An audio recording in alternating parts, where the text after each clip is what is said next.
You're not family anymore. Janet's voice crackled through my phone speaker, dripping with the same contempt she'd shown since Marcus's funeral. Thanksgiving is for actual family members, not leftovers.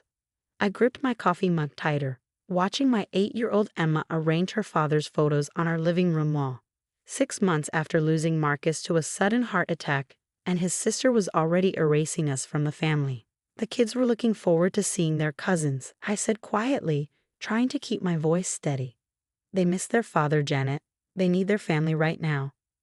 Well, they should have thought about that before you refused to sell us the lake house, she snapped. That property belongs to the Williams family. Just because Marcus foolishly put it in your name doesn't make it yours. Ah, there it was. The real reason for this call. The lake house, a stunning property that had been in Marcus's family for generations. Janet had been trying to get her hands on it since before Marcus's death, constantly hinting that she and her husband deserved it more than us. Marcus wanted us to have it, I replied, watching Emma carefully arrange the last photo. He knew how much the kids loved spending summers there. Please, Janet scoffed. You've been trying to take everything from us since day one. First, you convinced Marcus to move across town. Then you turned him against us with your ridiculous ideas about boundaries. And now you're clutching onto property that rightfully belongs to his blood family. I thought about the countless family dinners I'd hosted, the holidays I'd organized, the years I'd spent trying to bridge the gap between Marcus and his controlling family. None of that mattered to Janet now. In her eyes, I was just an intruder who'd overstayed her welcome. Listen carefully, she continued, her voice sharp. Thanksgiving dinner is at my house at 3 p.m. The real family will be there. Mom, Dad, our cousins, everyone who actually belongs. You and your kids can find somewhere else to go. Maybe that lake house you're so fond of. Before I could respond, she hung up. I set my phone down, my hands trembling slightly. How could I tell Emma and her 10-year-old brother, Jack, that their aunt had banned us from Thanksgiving? They'd already lost so much. Mom? Emma's voice pulled me from my thoughts. She stood before the wall of photos, her father's smile reflected in a dozen captured moments. Did you know Daddy kept this picture in his wallet? She held up a worn photograph, Marcus and me on our wedding day, both of us laughing as cake frosting dotted our noses. I remembered that moment perfectly. Janet had been furious that we'd chosen a casual reception instead of the formal affair she'd insisted upon. He carried it everywhere, I said, pulling Emma close. Said it reminded him of why he fell in love with me, because I could always make him laugh. Aunt Janet doesn't laugh much, Emma observed innocently. Maybe that's why she's always so mean to us. Out of the mouths of babes. I hugged her tighter, breathing in the familiar scent of her strawberry shampoo. Sometimes people let anger make their choices for them, sweetheart. But that's their burden to carry, not ours. Later that evening, after putting the kids to bed, I sat in Marcus's old study, surrounded by the remnants of his life. His reading glasses still perched on top of unfinished paperwork, his favorite coffee mug gathering dust on the desk. I opened his laptop, navigating to a folder he'd shown me just weeks before his death. Just in case anything happens to me, he'd said, his expression unusually serious. Everything you need to know is in here. Promise me you'll read it if, well, just promise me. I promised, never imagining I'd need to fulfill it so soon. Inside the folder were dozens of documents, financial records, property deeds, and a video file dated 3 days before his death. With trembling fingers, I pressed play. Marcus's face filled the screen, his kind eyes crinkling at the corners as he smiled. Hi, love, he began. If you're watching this, something's happened to me. I know my family, especially Janet, will try to make things difficult for you and the kids. They never understood why I chose to break free from their control, why I picked happiness with you over their suffocating expectations. He paused, running a hand through his hair, a gesture so familiar it made my heart ache. I've made arrangements to protect you all. The lake house is legally yours, as you know. But there's more. Janet's been trying to get her hands on the old Victorian mansion downtown. The one Mom and Dad promised her years ago. What she doesn't know is that I bought it last month. My breath caught. The Victorian mansion had been Janet's obsession for years. She'd already planned how she'd renovate it, even picked out paint colors. Their parents had promised to sell it to her at a fraction of its value, a gesture of favoritism that had always bothered Marcus. I'm leaving the mansion to the kids, Marcus continued. Put it in a trust until they're older. Janet can't touch it, can't bully you into selling it. I know it seems harsh, but I've watched her manipulate and scheme for years. She needs to learn that actions have consequences.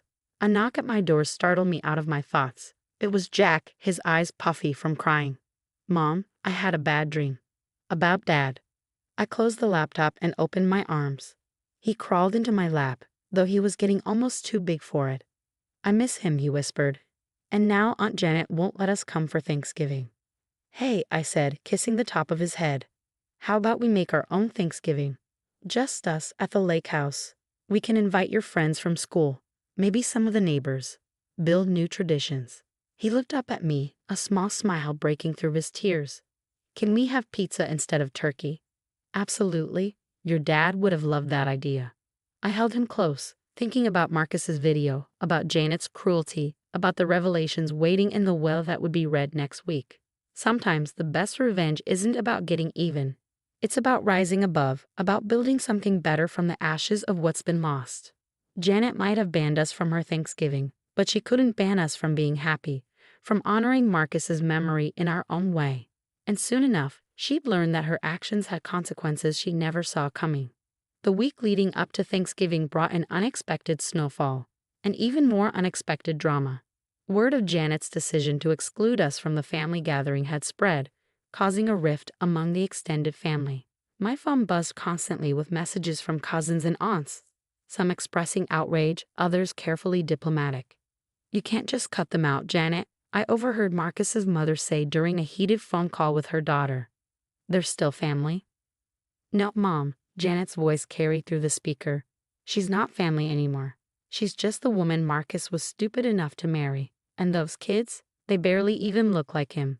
I ended the accidental eavesdropping, my blood boiling. The will reading was scheduled for tomorrow, the day before Thanksgiving. Janet had no idea what was coming, but her latest attack on my children had erased any guilt I might have felt about Marcus's final surprise. That evening, as I prepared dinner, Jack appeared in the kitchen clutching a stack of papers. Mom, look what I found in Dad's old briefcase. They were blueprints, detailed renovation plans for the Victorian mansion. Marcus had been working with an architect, planning to restore the historic home to its former glory. The margins were filled with his handwriting: kids' playroom here, Emma's art studio, Jack's telescope spot. Dad was going to give us the big house? Jack asked, his eyes wide. Before I could respond, the doorbell rang. It was Janet, standing on our porch with her usual air of superiority. We need to talk, she announced, rushing past me into the house. The kids are home, I warned, but she was already stalking into the living room. Perfect, they should hear this too. She turned to face me, her designer purse clutched like a shield. I'm offering you a deal. Sign over the lake house to me, and I'll let you all come to Thanksgiving. Emma, who had been reading on a couch, looked up with hurt in her eyes. You mean we can only come if Mom gives you our summer house? Janet barely glanced at her. The adults are talking, sweetheart. Why don't you go to your room? No, I said firmly. This is their home, and that lake house is their inheritance from their father. You don't get to barge in here and make demands. That's rich, Janet sneered. Speaking of inheritance, I hope you're prepared for tomorrow. Mom and Dad have already spoken to their lawyer. Everything of value goes to actual family members. I thought of Marcus's video, of the documents safely stored with our lawyer, of the shocked expressions Janet and her parents would wear tomorrow. But I kept my face neutral. We'll see. You really don't get it, do you? Janet stepped closer, her voice dropping to a harsh whisper. You were never good enough for my brother. He could have married someone from our circle, someone who understood our family's position in society. Instead, he picked you, a kindergarten teacher with nothing to offer but a pretty smile.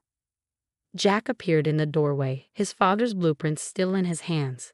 Dad said Mom's smile was worth more than all the money in the world. Janet spun around, her face flushing when she saw the papers. Where did you get those? Dad's briefcase, Jack replied. He was planning something special, something you didn't know about. For a moment, Janet's composure cracked. She reached for the blueprints, but Jack quickly backed away. Those are family documents, she snapped. Hand them over. We are family, Emma said quietly, joining her brother. even if you don't want us to be. Janet's laugh was cold. Oh, sweetie, biology doesn't lie. You two barely have a drop of William's blood in you. Tomorrow at the will reading, everything will go to the real heirs, me, Mom, and Dad. Then we'll see who's family. She turned on her heel and stormed out, leaving behind the lingering scent of expensive perfume and bitter resentment.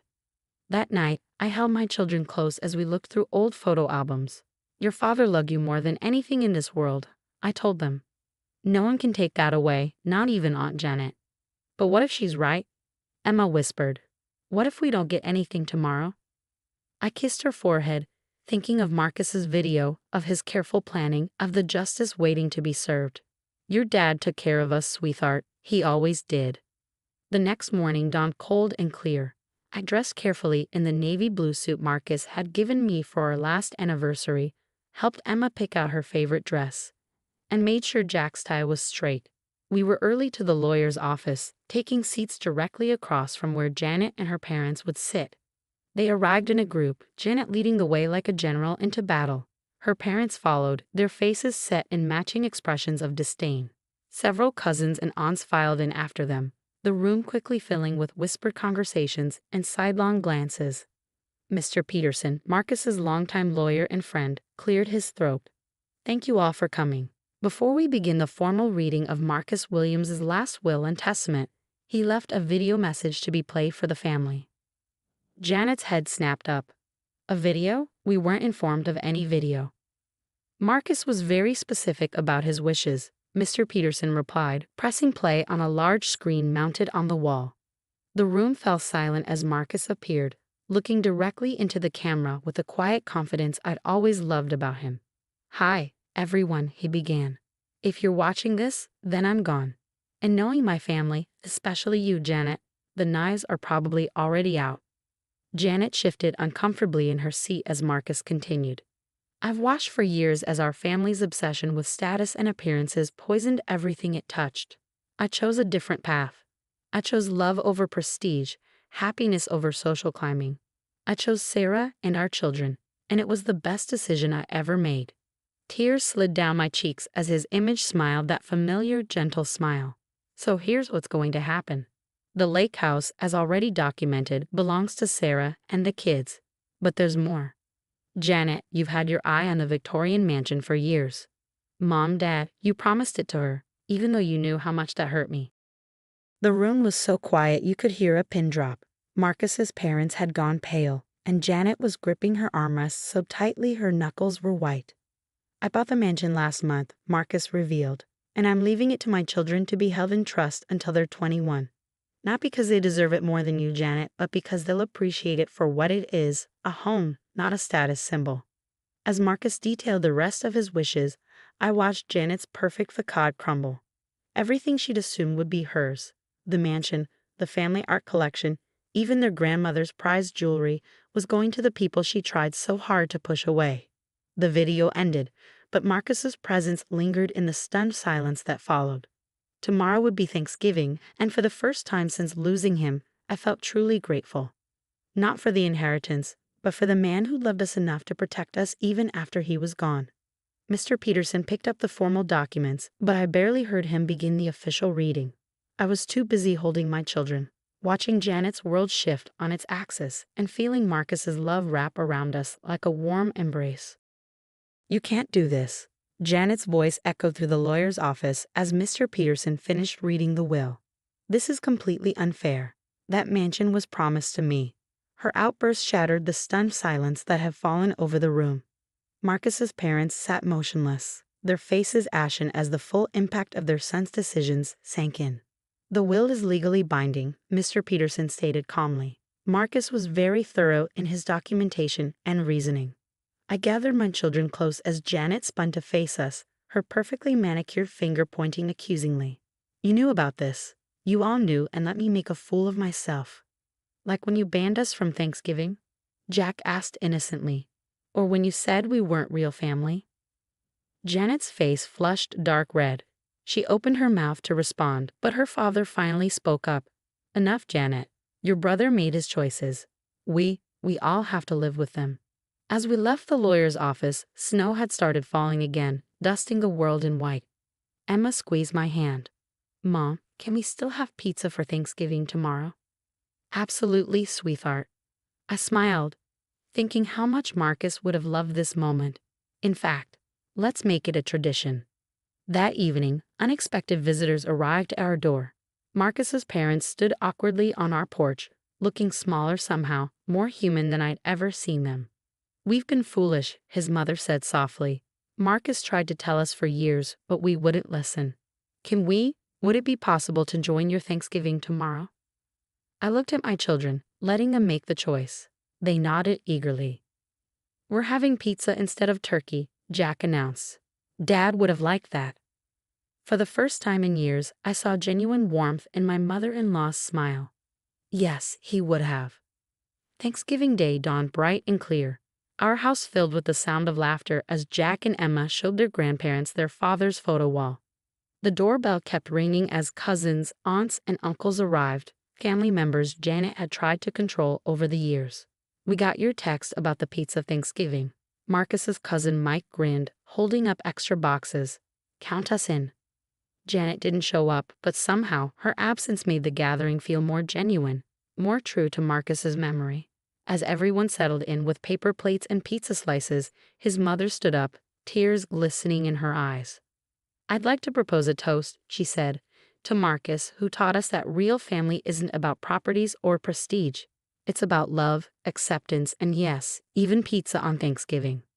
Later that night, after the guests had gone and the kids were in bed, I sat on our back porch, looking at the stars. The Victorian mansion was visible in the distance, its grand silhouette a reminder of everything that had changed. My phone buzzed with a text from Janet. This isn't over. You've turned everyone against me. I thought about responding but decided that some silences speak louder than words. Instead, I opened Marcus's video on my laptop one more time, letting his voice wash over me. Remember, love, his recorded image said, sometimes the biggest gift we can give our children isn't property or money. It's the courage to stand up for what's right, to choose love over bitterness, joy over spite. The next morning, a moving truck appeared outside Janet's house. She was leaving town, someone said, moving to Florida to start fresh. The Victorian mansion would stand empty until the kids were old enough to decide its fate. But that was okay. The house wasn't what mattered. It never had been. What mattered was the lesson Marcus had taught us all.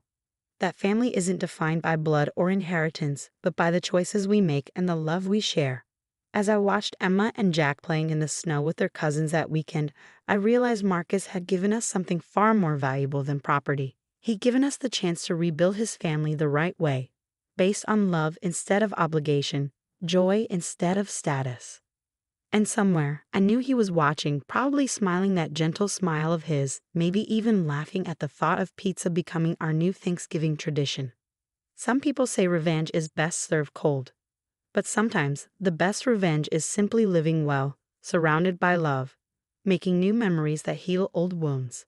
And as I looked around at our unconventional family gathering, I knew we'd done exactly what Marcus had hoped we would. We'd chosen happiness over bitterness, love over spite, pizza over turkey. That, more than any inheritance, was his true legacy.